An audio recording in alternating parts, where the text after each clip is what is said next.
18 years old at first year college ako nang mapunta sa poder ng tita ko na itago na lang natin sa pangalang Monica. Iyon ay dahil ipinasok niya ako bilang scholar ng company na kanyang pinaghahanap buhayan. At noong makatapos ako ng 2 taon sa college ay kinuha naman niya ako para maging tao o bantay sa bahay na kanyang naipundar dahil sa pagiging matyaga niya sa hanap buhay. Bahay na naipundar niya bago pa ako nakagraduate ng college at bahay na madalas naming puntahan kung saan sa tuwing ipapasok.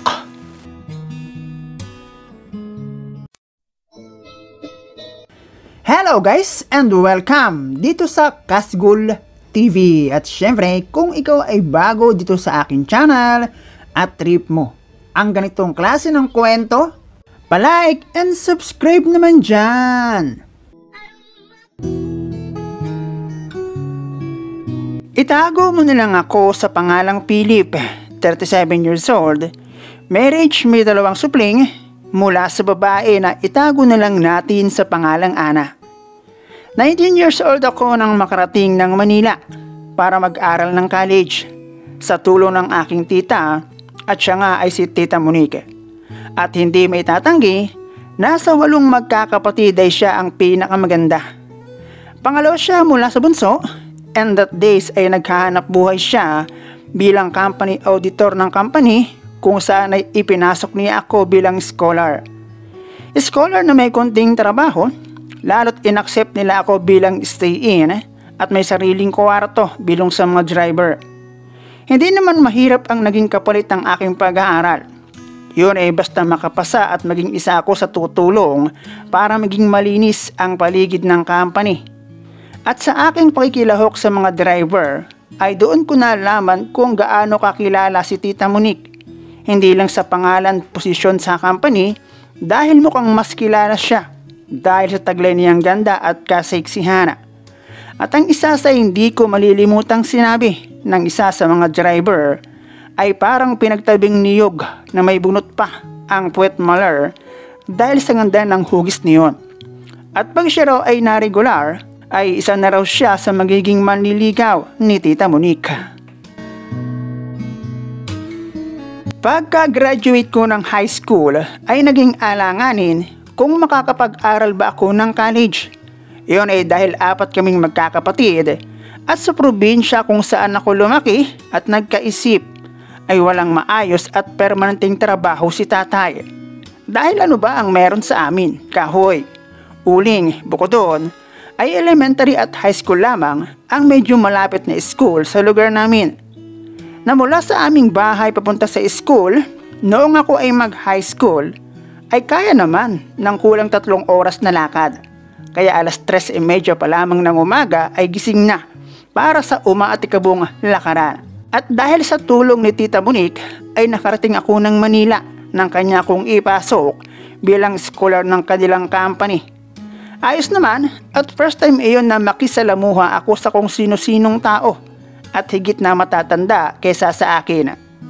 2 taon ang kurso na aking kinuha bilang diesel mechanic at nabuo ang idea dahil sa suggestion ng mekaniko ng company. At ang una kong natutunan sa kanya ay kung paano magbaba at magbalik ng transmission ng sasakyan. Hindi ako nagka-jowa noong high school at sa tingin ko ay dahil sa pag-aaral lamang ako nakafocus at kung saan ako kukuha ng baon sa tuwing papasok ng school. Dahil obviously, isa sa aking kaklasing babae ay merong gusto sa akin.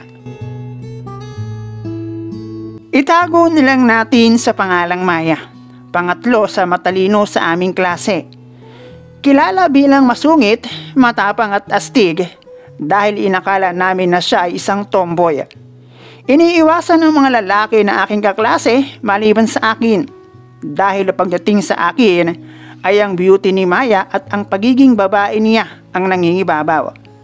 Madalas niya akong pakopyahin ng assignment, bagay na hindi niya ginagawa sa iba, na madalas pa nga ay bulungan ng marami sa aming kaklase na bakit si Philip pinapakopya ni Maya? Siya nga kasi ang crush ni Maya. At madalas akong makatanggap ng sulat mula sa kanya kapag hindi ko siya naihatid sa sakayan ng jeep pag uwian sa hapon. Sulat na nakasaad ng kanyang feelings na siya ay nagtatampo sa akin. Ay ewan. Maganda siya at namumula ang pisngi. Yun nga lang ay nahuli ang aking pagdiskarte. Lumipat siya ng school. Wala din kasi sa pagjojowa ang aking focus dahil sa hirap ng buhay. Ang totoo niyan ay naipakilala rin niya ako sa kanyang mga magulang at kapatid noong minsan magpunta kami sa kanila dahil birthday ni Maya. Noong ako naman ay mag-college ay nagkaroon ako ng 3 jowa na pare-parehong high school. Iyon ay dahil malapit sa amin ang school ng high school noong ako ay college. At ang 3 iyon ay nakilala ko sa park at ang tambayan namin ay sa ilalim ng katatapos lamang na tulay. Ayos naman. Yun nga lang dahil sa hindi pa ako matinik na mga panahon na iyon tamang kamayan lamang.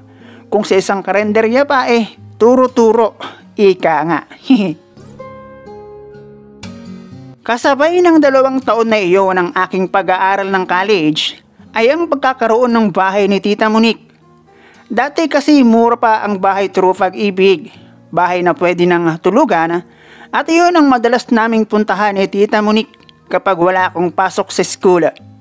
Naipagawa ang bahay na iyon at noong makatapos ako ng 2 taon sa college ay ako ang kinuha niya para maging tao sa bahay.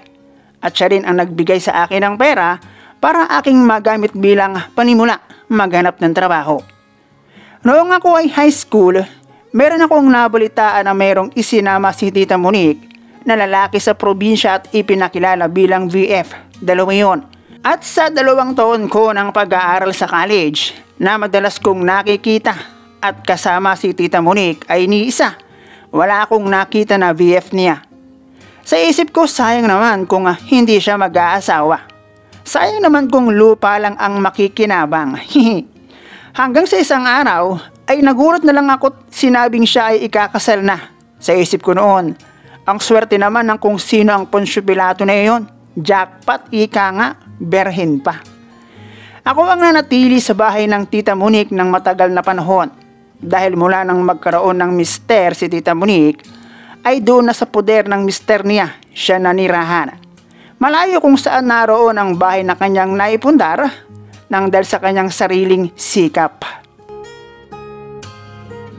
Ilang taon lang ako noon, 22 years old ay tapos na akong mag-aral. Dati naman, kahit 2 years lang sa college ay malaki na ang tsansa na ma-regular ka sa trabaho nang walang bakera. Nasa 5 taon din akong free ng bahay habang nagtatrabaho.